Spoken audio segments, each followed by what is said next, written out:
विठाला विठाला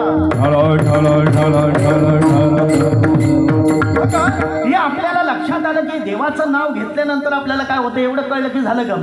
तो नाव घेत नव्हता, हा कथेला जायचा. साधू म्हटला, अरे तुझा भाऊ येत नाही कथेला, काय प्रॉब्लेम काय? म्हटलं काय ना, तो नास्तिक आहे, त्याला देवाचं नाव नाही आवडत, देवाचं भजन नाही आवडत. ठीक आहे म्हटलं, मी तुझ्या घरी येतो. तो घरात आतमध्ये कमऱ्यामध्ये बसला होता आणि हा साधू गेला. म्हटलं ए कोण आहे रे आतमध्ये? म्हटलं मी आहे. बाहेर आहे म्हटलं. आला बाहेर होतो. बाहेर आला, जसा बाहेर आला तसा साधूने त्याचा हात धरला. हात धरला. म्हटलं बाग एकदा तरी राम म्हण. तो बोलता मेलो तरी चाला पण देवाचं नाव घेणार. साधू पण मजबूत होता, तूप खाऊन खाऊन मजबूत झाला होता. साधू लोक तूप खातात, ताकद होती साधूला. साधूने त्याला असा खाली घातला आणि त्याच्या उराड्यावर बसला आणि म्हटलं बाळ राम म्हणशील तर सोडतो, नाही तर सोडणार. तो बोलता मी म्हणणारच नाही. तू म्हणणार नाही तर मी पण तुला सोडणारच नाही.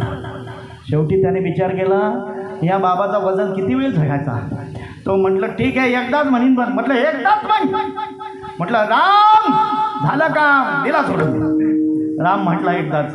म्हटलं बघ एकदा राम म्हटला ना, हे नाम कोणाला विकू नको. म्हटलं याचे पैसेच कुठे येतील रामाचे, तो विकायचा काय प्रश्न येतो.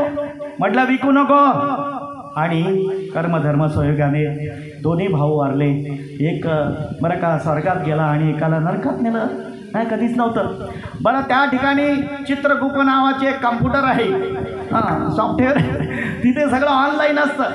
तिथे आपण सगळे गेलो मेल्यानंतर का आपला लगेच 7-12 काढतील. सुनील महाराज किती लफडी केली, सुनील महाराज कोणाकोणाचा मर्डर केला, सुनील महाराज कोणाकोणाला बनवलं, हे बघ सगळं लिहिलंय.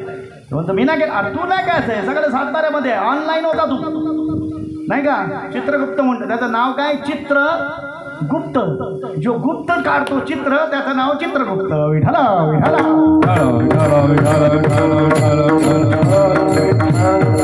म्हटलं हे बाप आयुष्यभर तू पाप केलाय, फक्त एकदा देवाचं नाव घेतलं राम.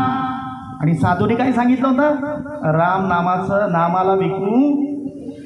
आता याच्या लक्षात आलं काहीतरी गडबड आहे बाबा. साधूने सांगितलं होतं ए बोल तुझ्या नामाची काय किंमत आहे, तेवढी देऊन टाकतो ना मग तुला नरकात घालतो. तो बोलतो मला काय माहिती, त्या साधूने सांगितलं होतं एकदा राम म्हटलं म्हणून जबरदस्तीने म्हटलो, मला काय किंमत माहीत. मग आता विचारायची कोणाला? यमदेवाला विचारलं. यमदेवाला सांगितलं हो यमदेव म्हटलं यांनी एकदाच राम म्हटलं आयुष्यभर पाप केलं, काय याचं काय मोजमाप. आपल्याला पण माहित नाही आपला काय.